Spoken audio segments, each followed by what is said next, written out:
Okay, let's unpack this. Have you ever thought about how your beliefs, your values, even maybe how you see your place in the world, how that gets shaped by things around you, things you might not even consciously notice? Mm-hmm. It's a fundamental question, really. Yeah, and today we're doing a deep dive into exactly that through the work of a French philosopher, Louis Althusser. We're looking at his 1970 essay and this really interesting concept he introduced, ideological state apparatuses. That's right. Althusser, coming from a Marxist background, was digging into how societies, especially capitalist ones, manage to keep going. How does the social order, the economic structure, just persist generation after generation? Right. And he saw that traditional thinking often focused on the state's direct power, the obvious stuff. The stuff that works through force, or at least the threat of it, what he called the repressive state apparatuses. RSAs, yeah. So the police, the army, courts, prisons. Exactly. Coercion. They keep order by, well, potentially cracking down. But Althusser said, hang on, that's not the whole picture, is it? Not at all. He argued that maybe the more fundamental way power works is by shaping what people think, what they believe, their consciousness. And that's where the ideological state apparatuses, the ISAs, come in. Okay, so ISAs. Unlike the RSAs using force, these work mainly through ideology. Precisely. They're institutions, plural, that socialize us. They subtly mold our worldview so we kind of accept or even consent to the way things are. And he gave examples, didn't he? Like, Oh, yeah. Key ones. The family, for starters. Then the educational system, a big one for him. Also religious institutions, the media, political parties, trade unions, even cultural things like art, literature, sports. wow, okay, so it's pretty broad. It is. The core idea is that these ISAs work ahead of the game before you'd even need the police. They prepare us for the roles we're expected to play in society. They instill the norms, the values, the beliefs that make the current system feel, well, natural, almost inevitable. So it's about manufacturing consent rather than just forcing people to obey. Exactly. It's much more subtle and maybe more effective in the long run. And you mentioned education was a big one for Althusser. Why specifically schools?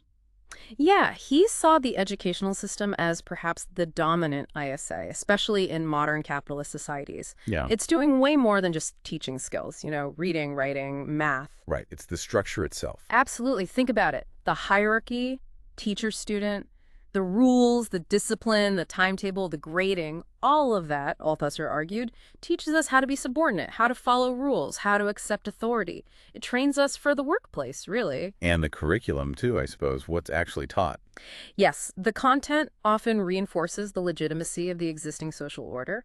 It might present history in a certain way or economics. It kind of sorts people into different paths, often presented as based on merit, preparing them for different slots in the economy. It teaches you how to operate within the system, makes it feel normal. Okay, that makes sense.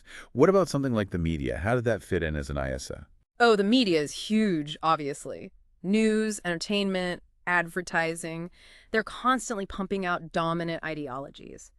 Think about how stories are framed, what gets covered and what doesn't, which lifestyles are shown as desirable. You see certain things normalized all the time. Right. Yeah. It might focus on individual success stories, maybe downplaying systemic issues, or push consumerism as the key to happiness.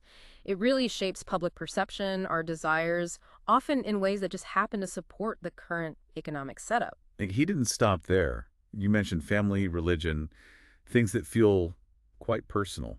And that's maybe the most fascinating part. The family is usually our first encounter with socialization. It passes down norms, values, gender roles, expectations. Generational transmission, okay. Yeah.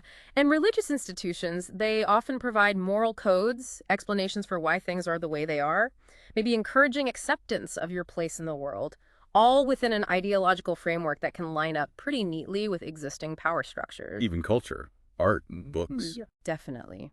Culture shapes our tastes, our understanding of beauty, of history, the stories we tell ourselves. It creates the atmosphere, the common sense ideas floating around.